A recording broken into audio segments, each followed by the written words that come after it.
Sirs, moms, ladies and gentlemen, welcome back to DS22. We now turn to what I believe is an incredibly powerful section on the conference agenda.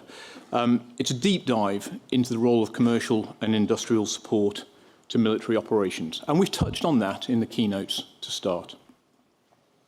The devastating events in Ukraine in recent weeks have been brought to life across the globe, with space providing a critical role in support of military operations, making stark the realities of this terrible conflict, delivering evidence of misinformation and fabrication, providing ready access to open source information to enable the global audience to witness events in near real time, offering a lifeline of connectivity to the Ukrainian people, offering a medium to establish some of the most incredible examples of international collaboration and support, and demonstrating the fundamental value that commercial space can provide in conflict. The next phase of DS22 will see two of the biggest names in the commercial space enterprise, Maxar, represented by Mr. Robert Curbeam, the Senior Vice President for Space Capture, and Viasat, represented by Mr. John Reeves, Managing Director of Viasat in the UK, both sitting over to my left. And they'll offer their valuable insight into the role of commercial space in conflict. But first, I want to set the scene. For the past month, we've been engaged with Mr. Volodymyr Usov, the former chairman of the State Space Agency of Ukraine and signatory of the Artemis Accords. We had hoped to bring him to London to try and offer a first-hand view of the contribution that space has made to events in Eastern Europe. I spoke to Volod on Friday, and unfortunately, but perhaps bringing into sharp focus the realities of the ongoing conflict, he's unable to leave the country. But he has gone to extraordinary lengths over the weekend to record a video and get that link across to the UK. With luck, and I'm going to ask for your flexibility here, with luck, Volodymyr will be able to join us for Q&A via a live link from Odessa. I don't think we've got him yet. So what we'll do is we'll play the VTC from Volodymyr. If we don't have him, we will forego the Q&A, and I will allow Robert and John to impart their commercial expertise, and we'll do a Q&A triumvirate with both the commercial and with Volodymyr, if we can get him online. Ladies and gentlemen, from Odessa in southern Ukraine, recorded this weekend, Mr. Volodymyr Usov. Hopefully, there is a VTC to roll.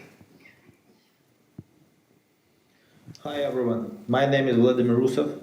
I'm a former chief of the Ukrainian Space Agency and a member of the International Academy of Astronautics, and I'm happy that I can present today to you, unfortunately only in virtual mode.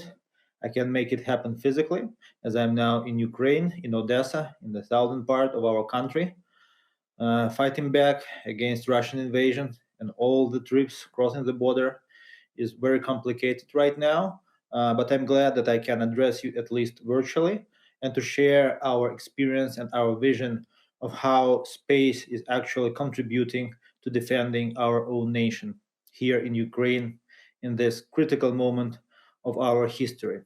And first of all, I want to thank you for all your support, for support of our allies, our partners globally and in the UK.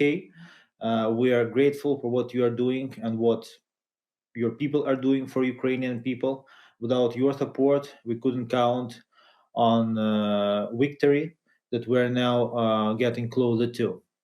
So once again, thank you very much for all what you're doing for Ukrainian people.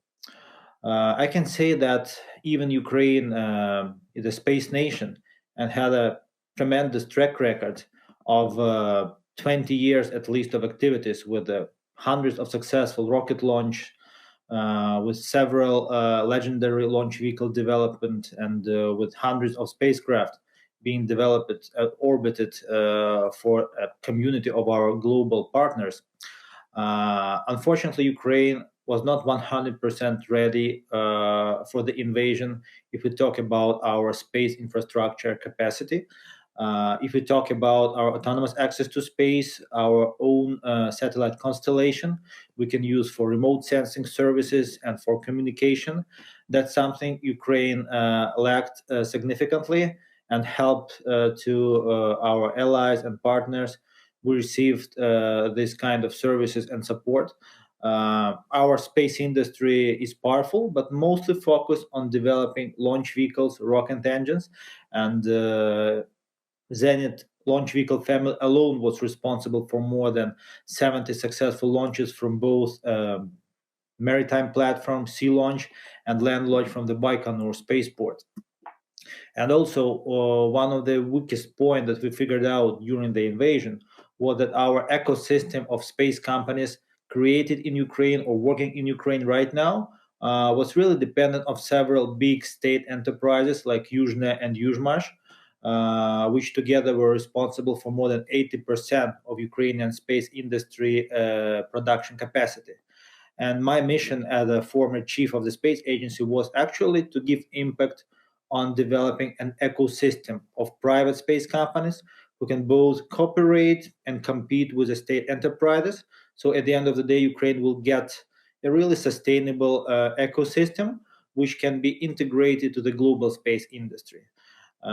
We didn't have much time to implement it, but we are moving in that direction. And I'm happy that right now we can say that there is a bunch of space startups, private space companies, both Ukrainian and international, who are shaping at this very moment the ecosystem of space industry in Ukraine. And we're happy that a lot of companies from the United States, Europe, United Kingdom are supporting Ukraine on this way.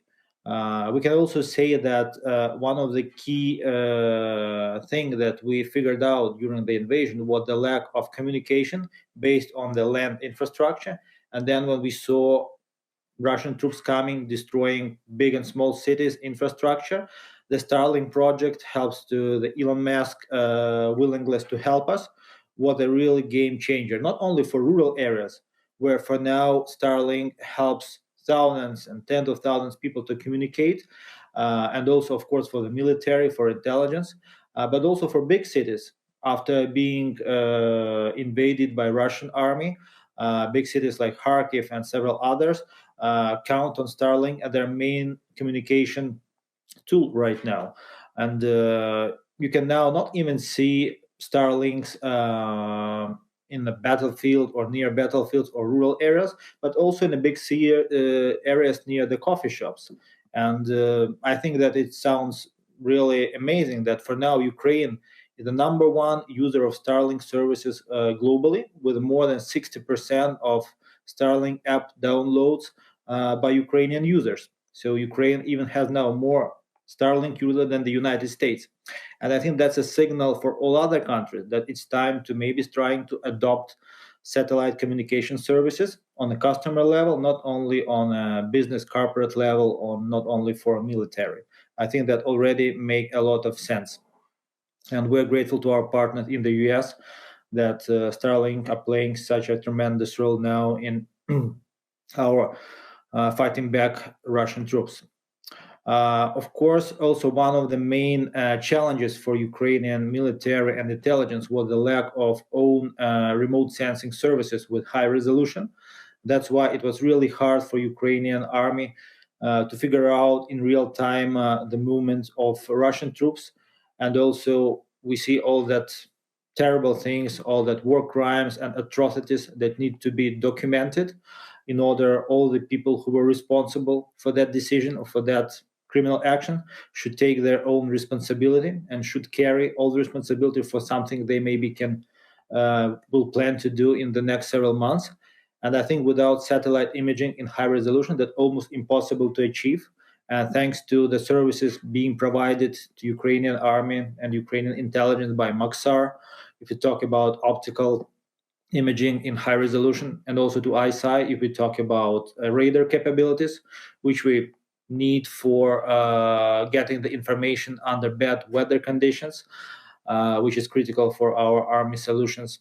I think that's something that also already proved to be a game changer for shaping the strategy of Ukrainian troops, and also to figuring out what can be next steps of our opponents on the battlefield. We can say like the several examples that we already showed to international community, like the Bucha with all that war crimes and atrocities being made for Russian army could not be documented without the high resolution satellite imagery. We can use in future on international trials after our victory in this war. Also, you all know that use case with the Mariupol theater, which was bombed by Russian aviation. Even then, there was a sign of children, which was written in front of the building. Nevertheless, it was bombed and destroyed. So having that information, having that satellite imagery, we can show it to the world, we can document it, and all the people who are carrying full responsibility for what they've done should face the court based on that images we can get right now.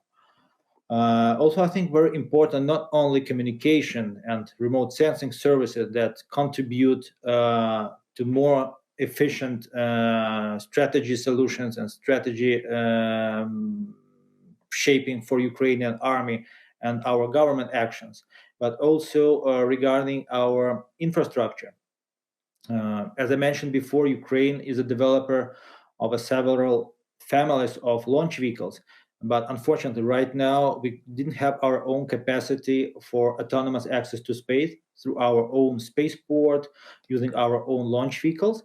And I think that can be kind of a problem. And I think that's something other nations and United Kingdom can also understand quite well. With the case we had with the OneWeb and Soyuz, where OneWeb had to cancel their launch using Russian launch vehicles. I think we cannot rely anymore on space infrastructure, which is critical. 100% being on the territory of other countries, using services of other nations they can provide us kindly. I think that if you consider yourself a space nation with a space infrastructure and space capacity, you need to have your own autonomous access to space from the territory of your own country. And I think that's where not only vertically integrated launches, but also a horizontal launch can actually be really useful and helpful for emergency launches, for responsive launches, in order to have a clear understanding that you can have a launch with a critical satellite on board and being deployed in the orbit in 24 hours. That's something we will need, I think, in the nearest future. And from what I know, the experience and the example Great Britain is showing, developing its own infrastructure and the network of horizontal launch spaceports, such as Cornwall and several others. I think that's the right thing to do, and the Ukraine is here to be a trustworthy partner in order to develop a global network of horizontal launch infrastructure, and also to be a contributor to the development of the new generation of launch vehicle. Ukraine is a developer in partnership with Italy on the Vega launch vehicle, also with the Antares program with the United States Northrop Grumman.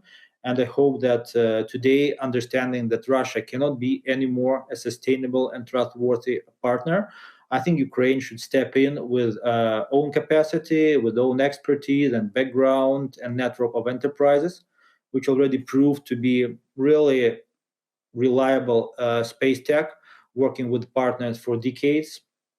And of course, I think that now we should rethink how we actually were thinking about building international collaborations in space.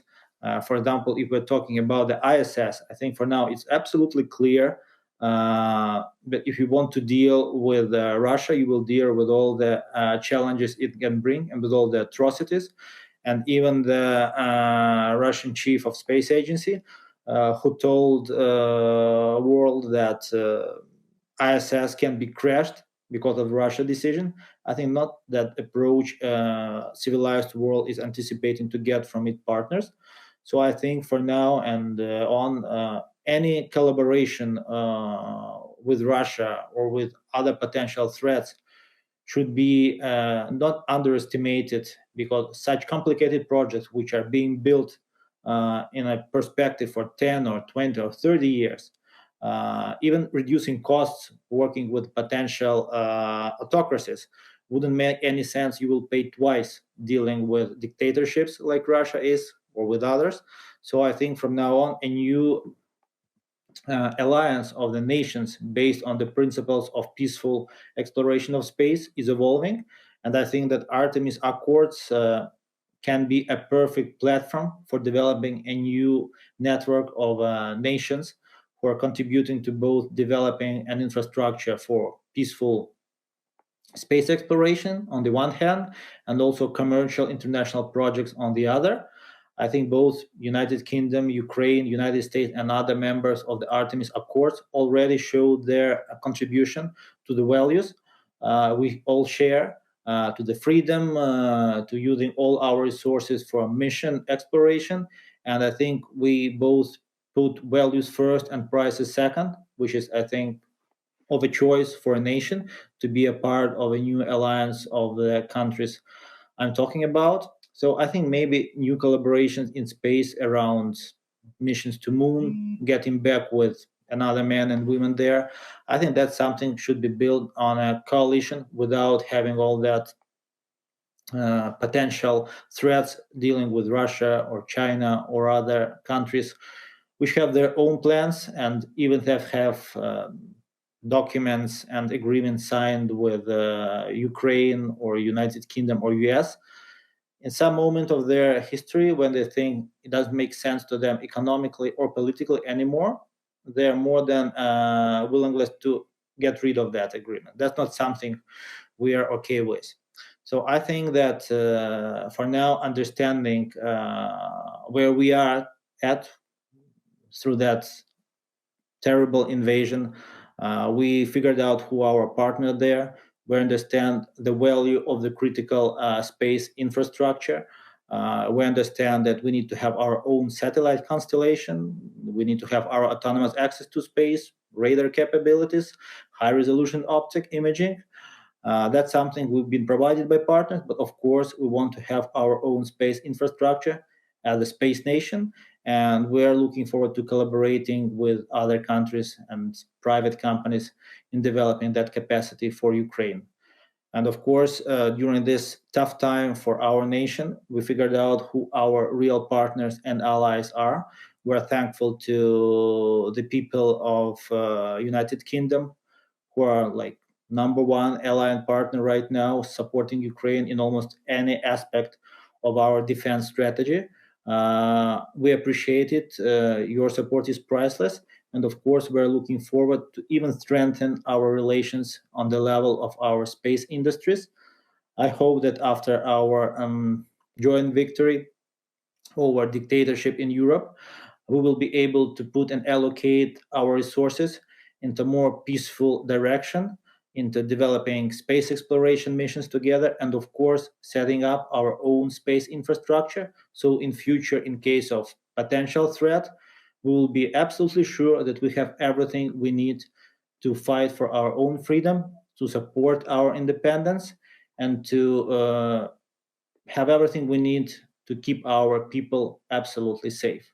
So thank you very much for having me here today. I will be glad maybe to answer your questions in case I will join you in live mode. I'm recording this video between two airstrike alarms, so sorry for not making it as smooth as it could be. Hope we will win. Democracy and freedom will prevail in Ukraine and in Europe. Thank you so much for your support.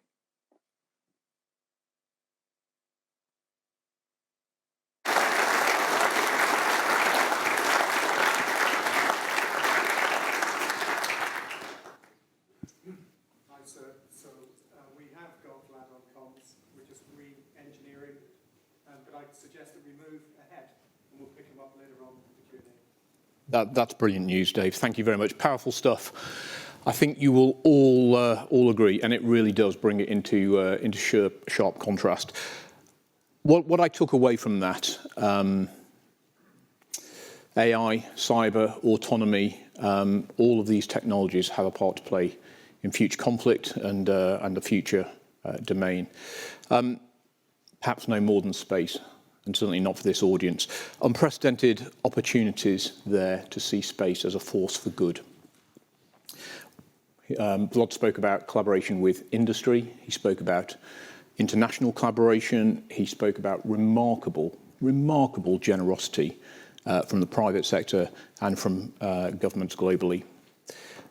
He gave stark examples of support to soft power.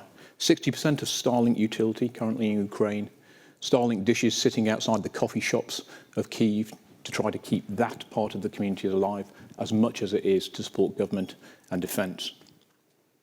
Support to hard power, the value of synthetic aperture radar, delivering opportunities to see what's going on day and night, any weather, 365 days a year.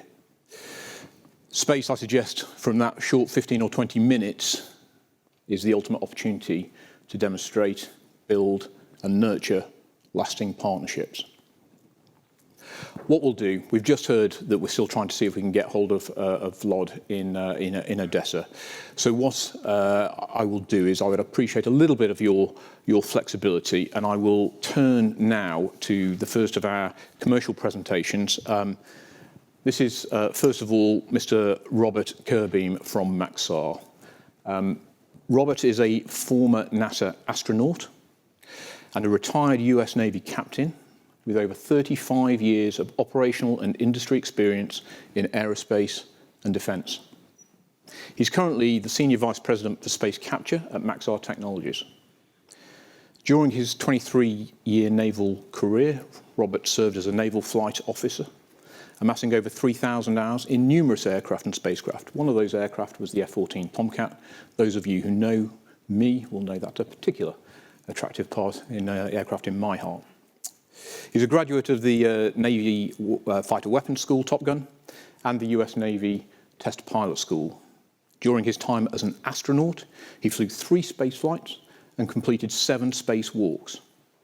He served as a spacecraft communicator in various positions in the NASA Mission Assurance Organization and at the Johnson Space Center at NASA headquarters.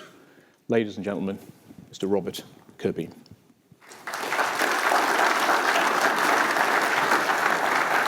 Well, thank you very much. I really do appreciate the introduction. And as a former naval officer, obviously, the use of space in defense operations is very near and dear to my heart. So that was kind of interesting. What the Air Commodore Jules didn't mention is we also have the Tornado in common, in that when I was in the test community, I got to fly the Tornado with the Italian Air Force for a while as well, out of Pratica di Mare. So he and I have a pretty common background in that respect. So, but thank you for having us here today. And I just want to talk a little bit about commercial space and how it can contribute to defense operations. And as you know, I work for Maxar, and we have a very long storied history in this, in providing space services and also space hardware to commercial and government agencies, and providing sovereign capability not only to nations, but also commercial capability to various companies. Next slide, please. If you've been keeping up with commercial operations, I shouldn't say commercial, current operations in Ukraine and all over the world, you've seen a lot about Maxar lately. As you know, throughout this crisis, we've been providing commercial imagery, not only to different governmental agencies, but also to people around the world and news bureaus and so forth. And so you see our imagery quite often. And here's just a little bit of it, But if you go to the next slide, you also see, right, that what we have allowed is the press to have imagery that previously probably would have only been through military and governmental sources, and allowed them to tell the story from that perspective using the imagery that we provide. And you've also been able to use that imagery to provide some answers to some of the key issues and questions that we have about what's happening in military operations. And they call us spy satellites, but actually we're just Earth-observing satellites. And not only do we use this in these kinds of crisis situations, but you've probably also seen our imagery when the Suez Canal was blocked by a very large tanker. So we provide this kind of imagery not only in times of crises, but also times of normal operations to show people what is going on around the world. And that's very, very important. Next slide, please. So to tell you just a little bit about the history of Maxar, although you may have only heard our name recently, with the frequency that you've seen it on the news and so forth. We've been around for a long time. We've got about a third of the market in GEO for GEO communication satellites, and we produce almost over 300 spacecraft in our history. So it's not just a new company in this market, but we've been around for a long time providing services, communication services worldwide, and also providing Earth observation imagery worldwide. So it's really important to see that we fit that sweet spot, and we call it the sweet spot between being a large company, which has a lot of reach back as far as being able to solve problems that our customers have, but also being agile like a small company. So we can do both, make our decisions very, very quickly, and provide the kinds of services and hardware that our customers need. So the next slide, please. We currently operate our own fleet of Earth observation satellites. Next slide, please. All right. And we have 4 satellites in that constellation, and that constellation actually provides images to all of our customers around the world, not only, like I said, in crisis, but also during peacetime. Okay? And we're also looking into the future with our Worldview Legion satellites, which we'll talk about a little bit later. Go next slide, please.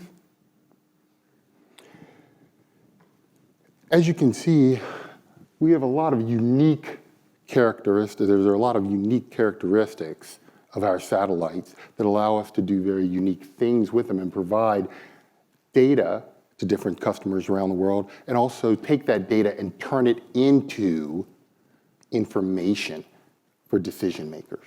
So it's not just the pictures, but also an analysis of the pictures that makes the imagery that we have so valuable. And we'll talk more and more about that as I go through the next few slides. But you can see very, very clearly here that we have an image on your right that shows you detailed information about what's happening on the ground, but also we can take that data and produce a 3D image of the world as we know it. And we'll talk more about that in the coming slides as well. Next slide, please. As you can see in this image, you can see that there's been an attack in the upper right-hand side, and you can see the configuration of the base right there. And what we can do by taking all this data that we have, we can actually use change detection software to see how the battle is forming and also how it's progressing. So in these photographs, when you look at a series of these, you can see how the battle space is changing. And that's very, very important in some of the capabilities that we give to defense forces around the world. Next slide, please. So we have 2 different programs in order to get this imagery to our customers around the world. One is the Direct Access Program, and what that allows our customers to directly control the payloads of our constellation of Earth-observing satellites. So once the satellite is going overhead, you as a customer can actually access and task the payload on board that satellite and get the images that you want. Now, we also have the Rapid Access Program, which is a little different in that it's a request through a virtual interface for imagery of an area of interest. And that might come at any time, not just when our satellite is overhead. So there's 2 different programs, sometimes for the same customers, sometimes for different customers, depending on what they want to accomplish as far as defense operations, and also monitoring and surveillance of the area of interest, and whether that interest is just over their area that they're operating, or if it's global. So those are the 2 different programs that we have. Next slide, please. And you can see this is the kind of imagery that we can produce. You saw this a little bit earlier, but one of the nice things about this is we can take this imagery and send it to our customers in their areas of interest, and they can make real-time or near real-time decisions based on the imagery that they get. But you can see the amount of detail it has, and also, it allows them to get that kind of detailed imagery while the battle is going on. Next slide, please. What we can also do is we can use our overhead imagery and correlate it with what is going on the ground and the images that are taken from other sources, be they from the ground, as you see here, or be they from other assets in the area that are airborne or whatever. But the great thing about this is we can actually use this imagery to either support or refute the kinds of statements that you're hearing from different sources. And by taking this and correlating it, we can say, yes, we in fact agree, or you can say you in fact agree with what you're hearing through those other sources, or that might be something that we want to take a deeper look into, because although they're saying one thing, the imagery represents a totally different story. So it's very, very important that we maintain that commercial aspect of what we do in order to provide that kind of service. Next slide, please.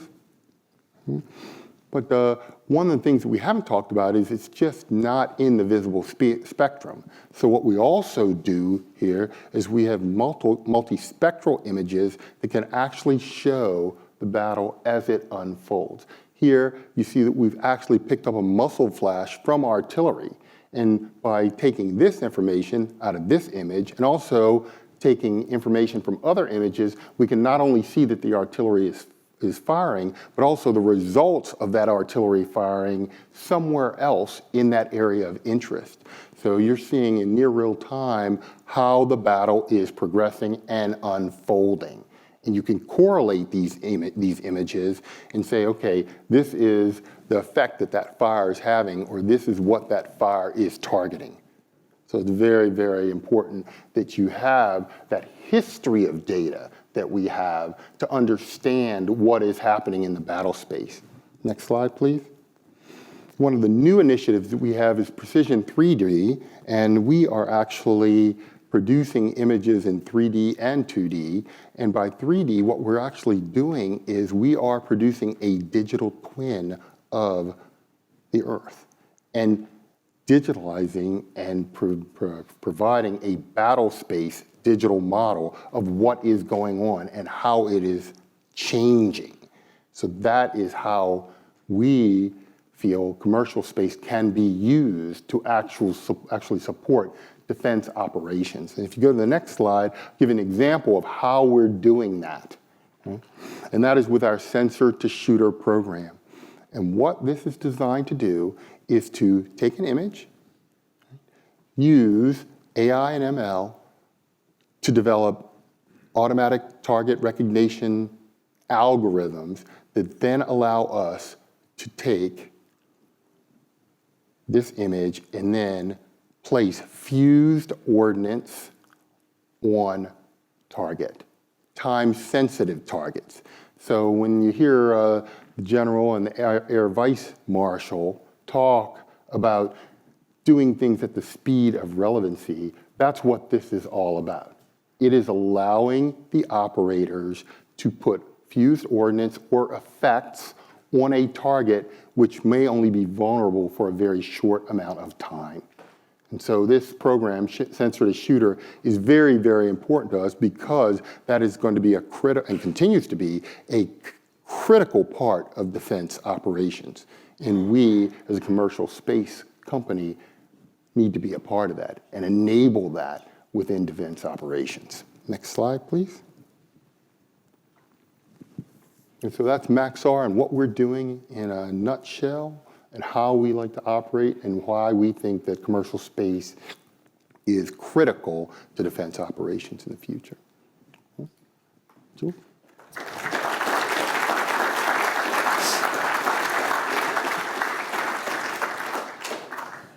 That is super. Thank you so much, Robert, for a a clear-eyed view of the value that, that commercial space is bringing to the conflict that Volodymyr is living and breathing today. I think we probably, in this room, would all accept the game-changing technology that exists in commercial space and the requirement for government and for defence to get after it. I think almost what is most stark to me is the game-changing approach that defence needs to take to use that. And Ukraine really has been a step change in our approach in getting after that. To continue, I would like to introduce Mr. John Reeves. John is the Managing Director of Viasat UK, where he oversees operations, technology development and support for sovereign UK and allied programme initiatives from offices in Farnborough in the United Kingdom. Prior to this role, John served as Vice President of Strategic Initiatives for Viasat Government Systems, where he was also responsible for a business area that brings resilient, multipath, multi-technology connectivity to users across the US government and international communities. Prior to joining Viasat, John served from 2002 to 2017 at the US intelligence community, where he served in multiple field leadership roles. He has a degree in economics from the University of Chicago and was a member of the 2020 Stanford GSB Executive Leadership Cohort. Ladies and gentlemen, Mr. John Reeves.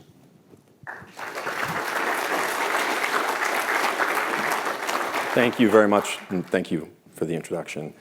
Greatly appreciate being here today. It's always nice to have an opportunity to come and speak, especially when you have such a distinguished list of presenters and also members of not just the UK government, right, but international community really being represented, I think is remarkable. I think it speaks to the opportunity that we have in the space industry, both in government and commercial spaces, in the opportunity for collaboration, I think is key, and that's what I want to talk with you some about today.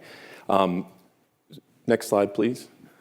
So for those of you that aren't aware, Viasat's a global communications company. We were a 3-person defense startup that was founded in 1986 in Carlsbad, California. It's just north of San Diego, California, beautiful part of the world. Our 3 founders founded the company on the principle that everyone and everything could be connected. We started off in defense-focused projects around UHF SATCOM and tactical communications. And we've evolved since then to have a company comprised of nearly 6,000 employees in over 60 offices globally, 4 of which are here in the UK, and we're continuing to grow our presence, as a lot of you are aware, here in the UK. We have offices in the Farnborough-Aldershot area, in Cheltenham, as well as in Aberdeen, where we have a bunch of energy-focused business for offshore communications. And then we recently opened an office that we're really excited about at Harwell campus. Next slide, please. So the topic I really want to talk about, I mentioned collaboration, but I think that there's immense opportunity for us. And I want to talk about this through the lens and the framework that was laid out by the MOD in the Defense Space Strategy that was released in February. This notion of own, collaborate, and access, I think, is really critical.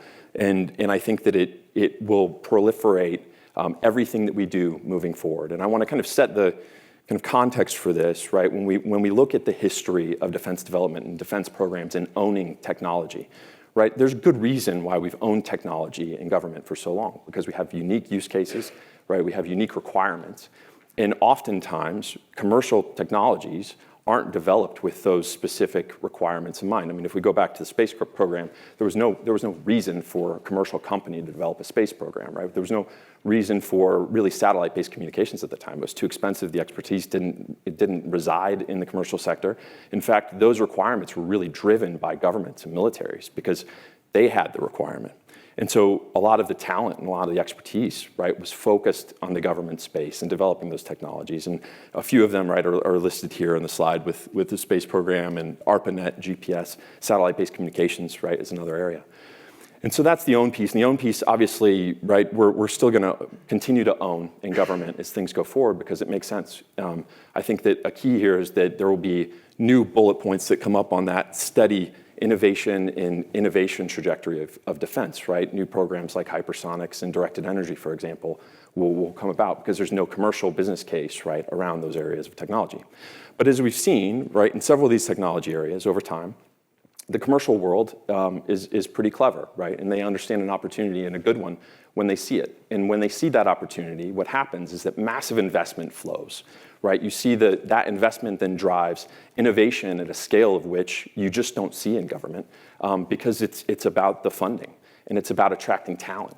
And I think that we've seen that in a number of these areas, right? I mean, if you look at what we've done, not just in the satellite communications industry, but mobile networking, right? When we look at what the internet has done for us, right? I mean, it's pretty remarkable to see the levels of investment that have flowed. So I want to flip then and look at the access side. I'll touch on the collaboration piece in a minute, but this access piece of it, I think that we've seen with that evolution of those capabilities in the commercial context. We've actually seen that a number of those technologies can be just purchased, right? Just accessed, whether that's a product that you're buying at a point in time, or whether that's a service that you can continue to leverage and stay on this, what I'll say, like this exponential innovation trajectory that we're on with those technologies. And I think that that's a great opportunity for government to go ahead and access some of those technologies. And the collaboration piece, when it comes to collaborating with international partners, is clearly an important task. I think it's particularly relevant in space, where we have so many differentiating capabilities that we're able to put on orbit. But space is not only hard, as everybody always jokes about, right? But it's really expensive. And if we look at these capabilities and we look at the framework of geopolitics, right, we're going to be leveraging these capabilities together, right? We're going to be needing to interoperate, right, with one another as we get involved in unavoidable geopolitical conflict. So I think that the collaborate piece is interesting. But what I also want to really draw your attention to here is the fact that, I've highlighted on this slide here, this area that I'm calling the area of opportunity. And I think that what's lost sometimes when we talk about commercial capability being applied to a defense context, we talk about it as something that can just be accessed, right? You can just go buy it. And that's not exactly true, right? What we really need is to have a fundamental understanding of what the government requirements are, and we need to understand where the technology trajectory is at a given point in time, such that we can leverage as much of that commercial innovation as possible, but do it in a bespoke context, right, that really addresses the security and the performance characteristics that are required by government users. I think that's something that's often lost in the conversation, especially today, because there's so much flurry of activity and attention being given to the developments in the commercial space, that I think that this area of opportunity is driven by something that I'll refer to as collaborate to access, right? Which is that it's not just going to be going and acquiring a technology. It's going to be that constant interaction, the constant conversations, helping industry understand what the true government requirements are. And then also on the flip side, right, through that relationship, helping folks in the government and militaries understand where the technology is headed and how that technology can be leveraged moving forward.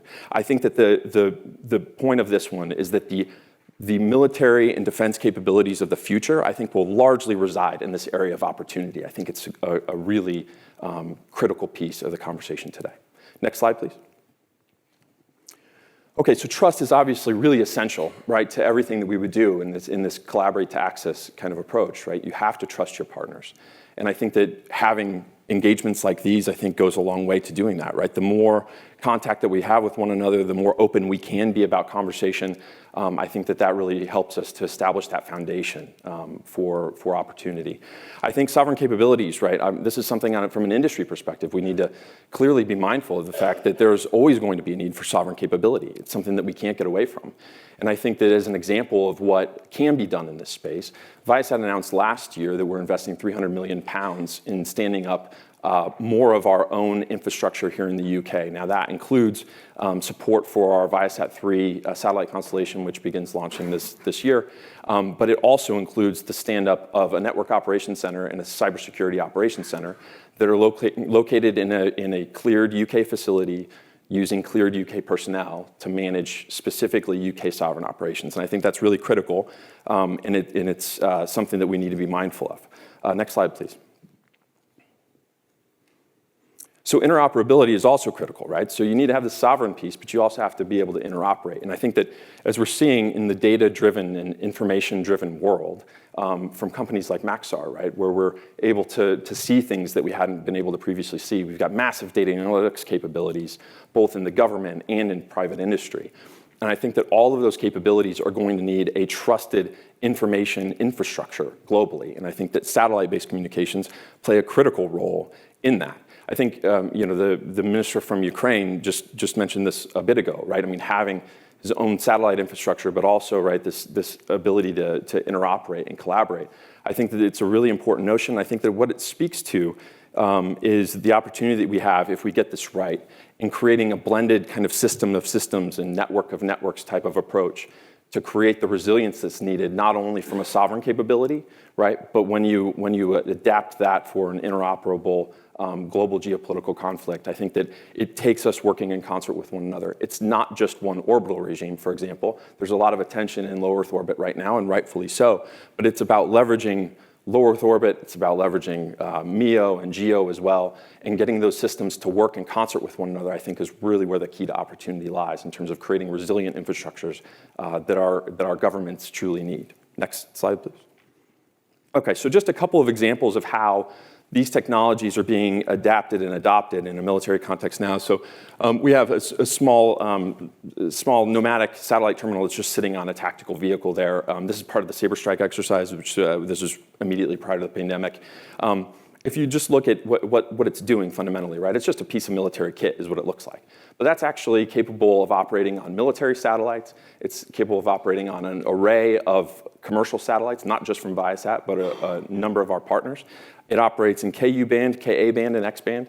So what you're doing, right, is really providing users with access to a multitude of networks, and resilience is inherently built into that, right? So thinking about network first is something that we try to do a lot at Viasat, but I think it's really critical to this approach of having access to layered resilience that comes through our collaboration, both as industry partners with other industry partners, and that collaborate to access piece between industry and government. Next slide, please. We're also tailoring these technologies in the same satellite-based infrastructure and communications architectures to serve emergency response requirements. We were able to participate, again, immediately prior to the pandemic in the NATO emergency response exercise in Serbia. I think it was the first NATO engagement in Serbia since the early 2000s. It was a fascinating event.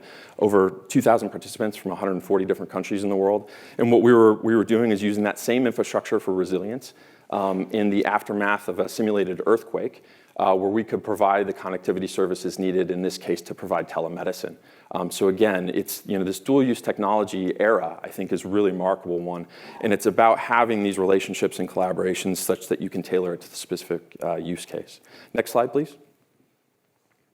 Okay, so right now in Eastern Europe, we're providing satellite-based communication services to refugees from Ukraine that are in Slovakia. We also have thousands of terminals operating in Ukraine to support a variety of use cases.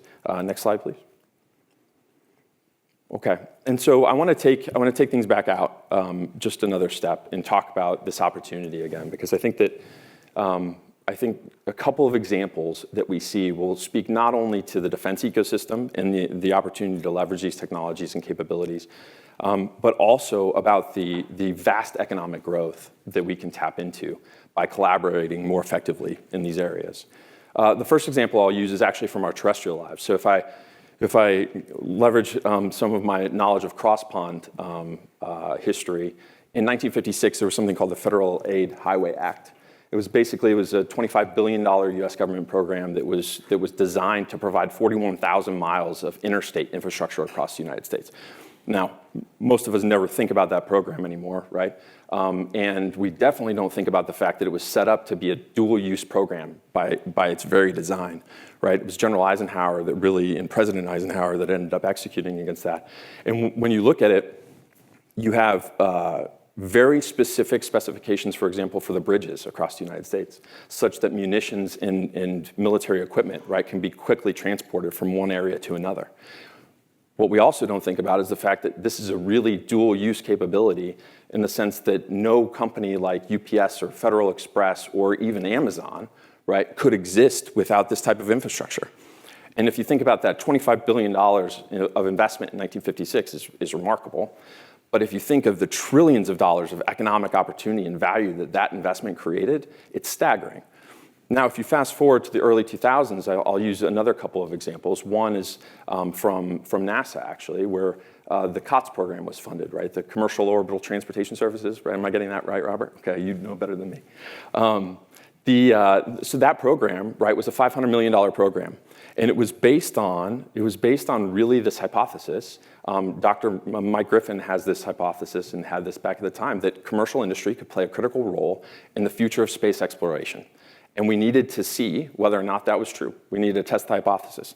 And so we did. And what we've seen since that time, right, is a vibrant launch industry that's driven by commercial enterprise. I think it's truly remarkable. It's impacting all the space ecosystem today.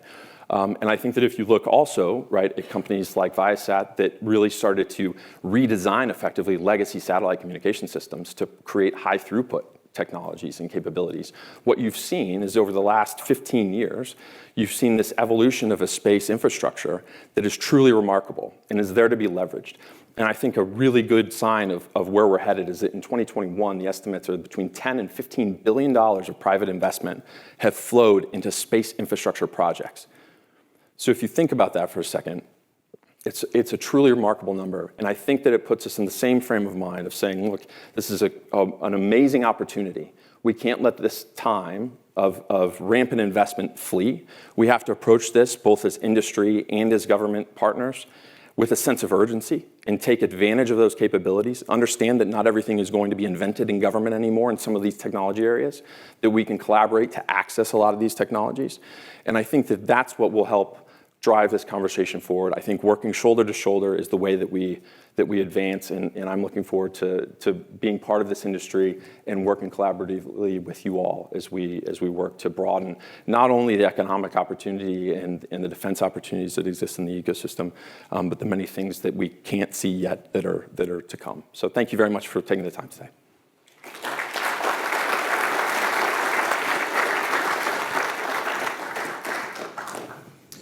Wow, superb, John. Thank you so much. I was scribbling furiously there. Opportunity. Thank you for highlighting the own collaborate access element of it, because it proves that you read it. I think AVM Harv spoke earlier. I hope you read the defence strategy. It is a fundamental part of the way that we are looking to execute and deliver against our ambition. That area of opportunity. Collaborate to access, constant engagement, enduring relationships.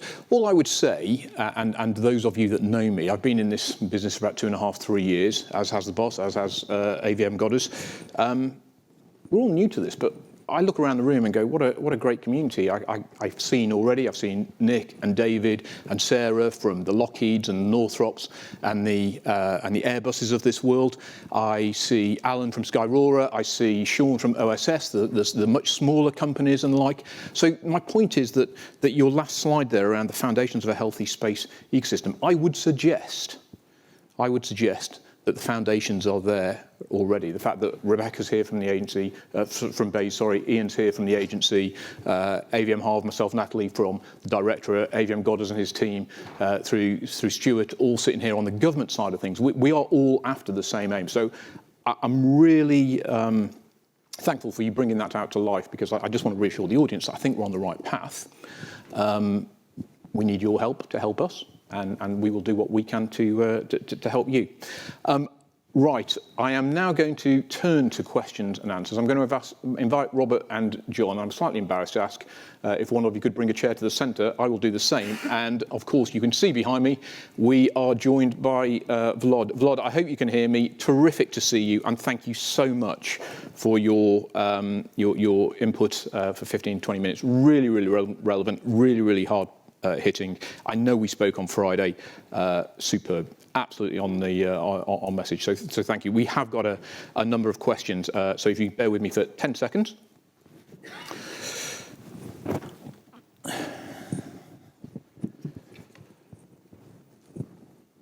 So I will start. With a slightly provocative one, and it will be relevant to all three of you, actually. Is it a step too far to say that our national security is now dependent upon commercial technology? What I'll do is I'll allow Volod to just digest for a moment. I'll turn to Robert, and then I'll turn to John, and then I'll turn to Volodymyr to seek a view. One or two of the questions, unsurprisingly, are focused at Volodymyr, and I will follow up after that. Is it a step too far to say that our national security is now dependent upon commercial technology? Robert? I wouldn't go so far as say dependent, but it is greatly enhanced by commercial capability. We add resiliency to the assets that you have, and also a diversity of capability, to defense of the nation. So I think it's important that it's an important aspect of defense of the UK. Okay. John? I personally think it is. I mean, if you just look at what we carry in our pocket every day, right? I mean, we're married up with commercial technology in ways that I don't think anybody ever thought that we would be. And I think that when you think about that, obviously there are benefits to having the technologies that we have access to in our day-to-day lives that are now transferable to what we're using in government. But I think that helps us to focus on the fact that we have, a lot of security requirements that continue that we carry with us, right? When we walk out of the office every day, right? When you're in a government facility or whatnot, right? And I think that those are things we always have to be mindful of: is how do we actually use these technologies, but use them smartly, right? Such that they don't impact us in a negative way from a national security perspective. Super, thank you. Volodymyr, do you have a view from your end of the telescope? And I hope you're well, by the way. Yeah, I agree on enhancement versus depending. I think that actually what we see is the evidence of a market shaping. And when you deal with market, you always get better services at better prices. And actually that's a use case that in Ukraine, we're dealing both with the governments, intelligences, big corporations like Maxar, and new small startups like ISI. So there's enough space for everyone. And I think that's what shaped the ecosystem and benefits to all the players inside. And all the services, all the products we're getting are more cost efficient, with a better quality, and the turnaround is much faster. So I think that 100% makes the world a better place. That is very fair. There's a sort of follow-on, actually, that links to this. It comes from Sean O'Connor, who will be sitting in the room somewhere. Ukraine has shown the disruptive advantage that commercial new space can offer to complex multi-domain operations. To what extent does the incorporation of commercially accessed and dual-use space capabilities into the military scheme of manoeuvre make these platforms a legitimate target for our adversaries? How do you see the Space Command's commercial integration cell developing to mitigate these threats? And I'm sure that AVM Goddard will be able to touch on this in the next section. Are they a legitimate target for our adversaries? Out of interest, I read an article last night that said by the end of the decade, there will be 1,000 commercial satellites for every US government satellite on orbit. That's quite impressive. Are they a legitimate target? Robert, do you have a view? Well, I think just the fact that we're talking about it right now is smart, because it is a question we will have to answer at some point. I don't think we have the answer right now. However, I do think that as we use more and more of these, and as more and more commercial entities come online to contribute to defense space, I think that it's something we're going to have to address, and we're going to have to figure out how we respond when it happens, not if. John? Yeah, I mean, this is clearly something that's already been impacted, right? I mean, we have, seen a number of both the utility of commercial capabilities, right, in areas of conflict, and then also, right, the integration of those capabilities and what that means from an adversarial perspective. I don't think that we can ignore that the threat exists to those systems, and I think that's where the collaboration becomes so critical, right? I mean, having a really close relationship between governments and industry such that the capabilities can persist, I think is really critical. And I think also, right, I mean, that there's such security in the diversity of architectures that I think that we haven't completely harnessed yet. And as we integrate more of those commercial capabilities into the landscape, I think that is going to put us in a position where we're going to be more secure, because users will move around and be unpredictable in terms of how they behave. And I think that's something that clearly, right, will cause additional angst from adversaries globally. Oh, very fair. I can see Natalie scribbling furiously from the policy side of the Space Directorate. Volodymyr, from your perspective, do you have a view? Yeah, absolutely. I think the threats are already here, but I think the good news is that it's technically not so easy to do. And we've all heard the threats from Roscosmos and Rogozin for taking Starlink down, and even real physical attempts to do that didn't happen. Only one reason, because they actually cannot do it physically and technically. So I think putting more resources into own autonomous access to space with responsive launches to get to the orbit with a payload as fast as possible from your own territory if possible. I think that's something that will also benefit to having your own independent capacity in space. And I hope that all the technology that we're getting today will still remain in the hands of the civilized world within the coalition and alliance of the nations who share the same values and are ready to fight for it. That's what is my feedback from Ukraine. Yeah, that's very, very relevant. Thank you, Volodymyr. Any questions around the room? Please. Hi, a question for Robert. Sorry, my name's Rick Green. Given the words, the key words we've heard this morning in terms of integrate and collaborate, the last picture you had up in your presentation, you had a ground station which was receiving the imagery from your satellites. Have you got any plans or discussions to actually integrate some of your LEO ISR satellites with LEO or GEO communication satellites, i.e. laser links, inter-satellite links, such that you can get that imagery down to the shooter when you don't have the ground station conveniently located? I really start integrating the commercial ISR satellites with the defense communication systems. Thank you. Yes, and that sensor-to-shooter program that you saw on there, we've actually demonstrated the capability already to receive tasking from a ground force and in a tactically relevant time allow that ground force to prosecute a target. So we're already there. Are you going to link your ISR satellites to the GEO communication satellites for the future US SDA LEO network? I can say that, yes, that is an option that has been looked at. I can't say how far we are in doing that right now.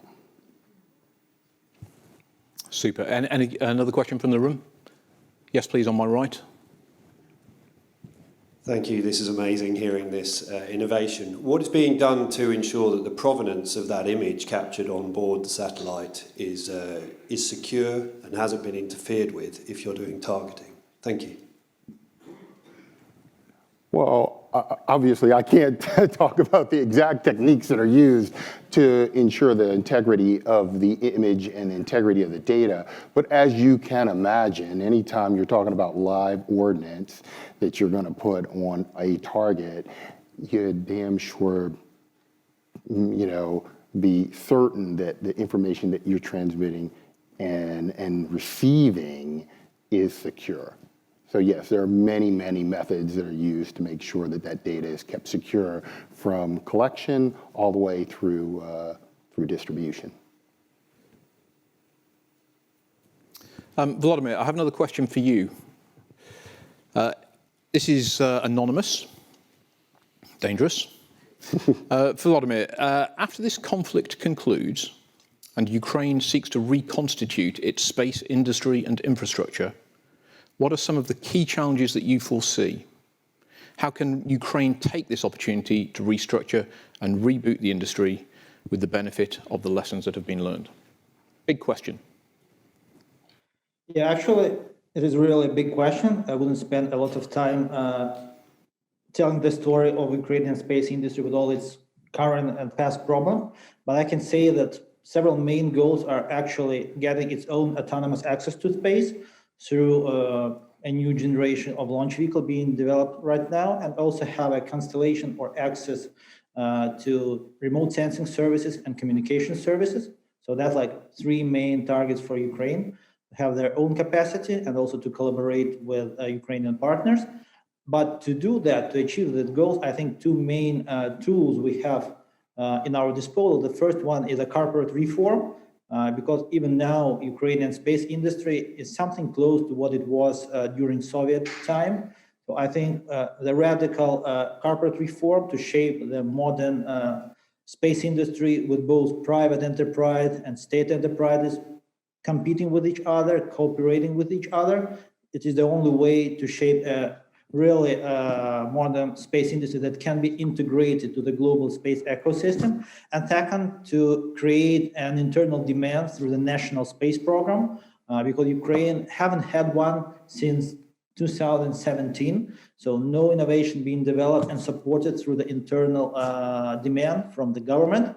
So I think both the radical corporate reform on one side and creating a demand inside through the national space program, this will bring Ukraine to a pretty sustainable space ecosystem that can be a part of the global space industry and make Ukraine a trustworthy partner again to our global allies. So I think, like, making the long story short, that's the answer for your question. No, that's brilliant. Thank you very much, Volodymyr. Turning to the presenters, to Robert and John. I'll go to John first because you touched on this in your presentation, and I'd personally be interested to hear from Robert because I know you're doing this already with DoD. The question is anonymous, but it comes effectively to say, what blockers do you see that inhibit commercial government integration in the present day for our own utilisation? What challenges have you managed to break the back of over on the other side of the Atlantic, Robert? What do we still need to do on this side of the Atlantic? But I'm actually going to turn to John first, if I may, because it touches on your own Collaborate Access explanation. Yeah, well, we could talk about this for hours. But I think really what's critical to remember is kind of, where are the chess pieces on the chessboard right now and how do we get here, right? And because we have to kind of realize that we are where we are, and there were a number of moves that we took to get here, and those were important, right? So if you look at kind of history, right? I mean, we acquired platforms because we needed platforms, right? We didn't acquire an information system. That wasn't the operational capability, right? It was an airplane or it was a ship or what have you. So I think that's fundamentally changing, right? And I think that, and that's becoming apparent, I think, in terms of obviously the technologies that both of our companies provide, which is that these capabilities can really be leveraged for those mission requirements. Sensor to shooter is one example. But even if you just look at, when you started applying commercial SATCOM to ISR missions for in-theater operations in Iraq and Afghanistan, right? You started to see a dramatic improvement in terms of the efficiency of those operations as you move along. I think that as we start to really leverage these technologies through this Collaborate to Access piece, I think that we need to rethink kind of the legacy acquisition piece and understand what remnants of that process, right, that we're still struggling with to modernize. Because I think that there are bits there that still keep us from probably moving forward at pace. And I think that takes a collaborative approach. I think that, it's this notion of invention in all of these technology areas I talked about in government, right? I mean, I think that culturally, when you have a culture of invention, and rightfully that's been created, when you start to see innovations taking place outside of your control, I think it takes a while, right, for people to establish the trust and realize how those technologies can be leveraged in an appropriate context. I think that's a cultural piece. I think that takes time. I think it takes a refocusing of how we're incentivizing our workforces, for example, right? Is it going to be about minimizing risk, or is it going to be about maximizing capability? Because those are two different things. And I think we need to have an earnest conversation with each other about how we actually, day to day, and this is all throughout organizations, how do we incentivize people to behave? And I think that that's something that we could think about, that we don't talk really that much about, but I think really does impact the outcomes that we're seeing at the end of the day. So I'm encouraged by a lot of the advancements that we've had in this conversation, really. I know that there have been a number of innovation units stood up both here in the UK as well as in the US and elsewhere to tackle this problem, try to find new agile ways to acquire. But I think that the conversation is really just getting started, right? And it's the right time because the capabilities are here or arriving shortly in terms of where we stand community-wide. So. Brilliant, thank you. Robert, from your perspective, and particularly given that we know you're engaged with DoD in every day. I think they're probably the biggest one. It's just traditionally, DoD has been used to owning, operating all these assets. And so it's a change. And anytime you're going through a change and how you operate and how you do things, it's going to be difficult to get used to that. So that's part of it. But the other question is, well, the other problem, I should say, or roadblock, was that they always wondered, okay, so when the crisis hits, is the commercial capability really going to be there?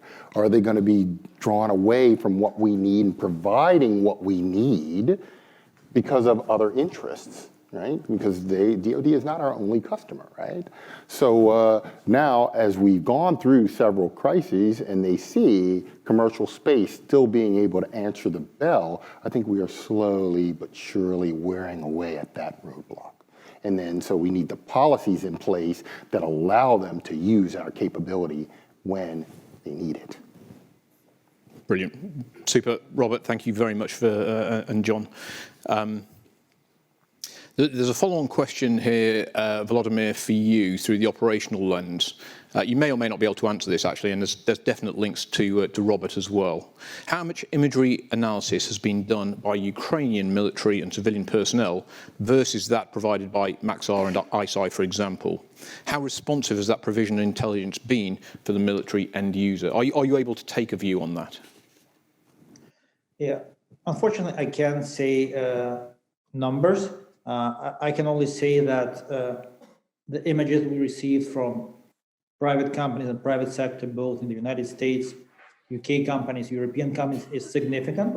It's, I think, exceeds 50%. So that's something I can share. And I think that understanding the value of this imaging for different directions of our policy right now, I think Ukraine will be making real serious steps forward in order to gain its own capacity.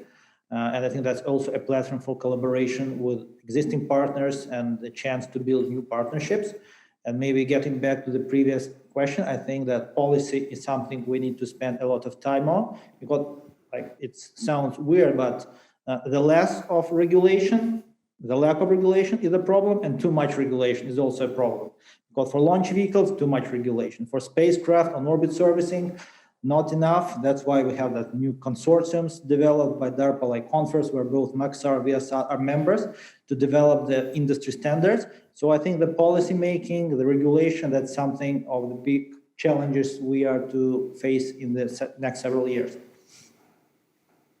No, thank you very much, Volodymyr. I'll turn to the room. Any more questions in the room?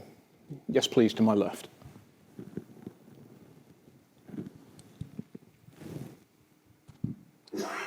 Hi, Aki Buhidmov, MOD. I feel like this is going to be a controversial question, but anyone who knows me, there is a danger of that. So first of all, to Mr. Usov, I was just wondering, prior to the events that are happening to Ukraine, how have you found collaboration with commercial agencies to support the space program within Ukraine, and how has that changed when the events kicked off? Have you found that the appetite has increased more, and almost they're more responsive to the reactive events that are happening in your country? And then on the flip side, I'm looking at the commercial agencies and just wondering, do you find it, I don't want to say easier, but almost it aids meeting your organization's objectives when we are in a position of conflict? That's, yeah, thank you. I just wondered. Blood, did you get enough of that? You. Yeah, actually, maybe not a lot of people know, but Ukrainian industry for the last 20 years was dependent mostly on private collaborations and contracts.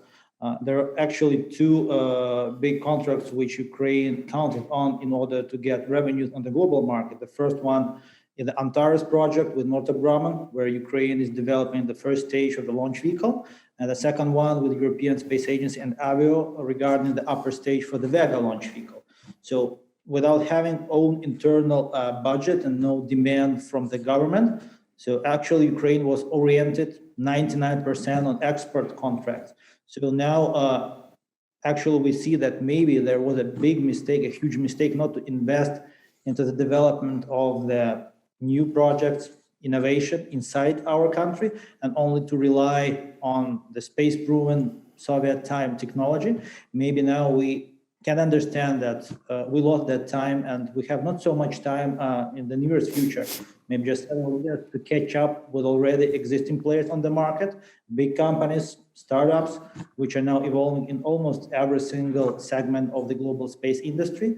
And I think that the lesson we learned during this terrible invasion, I think will give a huge impact on the development of Ukrainian own space capacity in collaboration with our partners and allies. So I think that it wouldn't happen, unfortunately, without that additional motivation we have right now under the circumstances. But it should happen right now after having seen what we saw and understanding the potential and the value of the space infrastructure, space capacity it's bringing to the battlefield and beyond right now in 2022. Brilliant, thank you. AVM Harv, you want to ask the last question? I feel obliged to give it to the boss.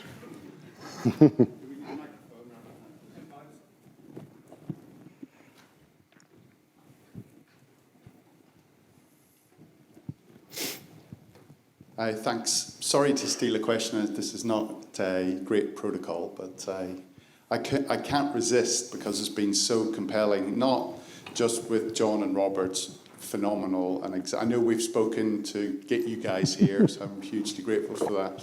But to have Volodymyr dial in for live Q&A from a city that within 12 hours ago was receiving air attacks really brings this to life for me particularly. We talk a lot about space. The whole focus for this conference was about operationalizing space, the so what of space. You know, why are we doing this?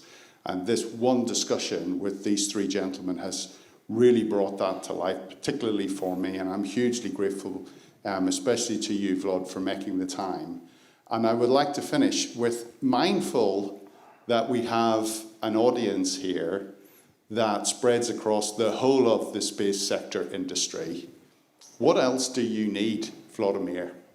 If you could have more space capability, like you've had a gifting of Starlink, what Maxar's doing, what Viasat's doing, what more do you need to enable your success against the aggressor in Ukraine? Thank you. Thank you for your support. Thank you for having me here today and the chance to spread the word about what we get now in Ukraine, and sharing potential use cases, how space technology contributes to defending our country.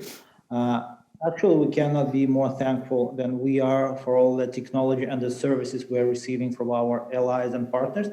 But I personally think that the key to be stronger lies not on your side. We, of course, are grateful, but it's something on our side we need to work on to be ready for the invasion that can happen any day. Because if we live and have the same border with Russia, I don't think that even after Putin will leave and another president will take the Kremlin house, the situation will change dramatically. Unfortunately, that's how we see the situation from inside. That's why I think we should count on our own capacity, on our own technology, in collaboration with the civilized world, in alliances and partnerships we're building right now. But I think that the key to keeping our state independent and our people safe lies on developing our own capacity for remote sensing, for communication, for autonomous access to space, with all critical technology should be developed in Ukraine for Ukrainian purposes. That's pretty weird for me to say all these words and to hold this position, but that's what I feel after 2 months of being inside this war and invasion. And I hope that United Kingdom can be one of our closest allies in developing mutual space capacity and all the critical infrastructure we can need in the nearest future. And thank you again for doing what you can do for Ukrainian people, Ukrainian people appreciate your support, and your support is priceless. And I hope that after this war will end and we will be victorious, defending democracy not only in Ukraine, but actually in Europe. I think that that should be a foundation for a new space alliance, not only when we talk about national security, but also about space exploration and the next phases of expanding mankind into the orbit. So that's, as a former chief of space agency and member of International Academy of Astronautics, I'm really looking to. So thanks again for having me here today. Hey, Volodymyr, absolutely superb. I don't know if you can see, but I will tell you now that there's an audience that has been absolutely captivated by this section for an hour and a half. And we have hung on every word that you have had to offer for exactly the operational context that AVM Harv has just covered off. What I would say is, this is a team sport. We are a team, and we're behind your nation. And this team sport in this room and online is government. It is military. It is civil. It is commercial. And we are all rooting for you. And thank you for your contribution today. I have to say thank you to Robert and to John for a really insightful look through the commercial lens. At the end of the day, this is team sport to support operations in Ukraine, and that's been the emphasis of this discussion. So ladies and gentlemen, please, a round of applause for Volodymyr, John, and Steve.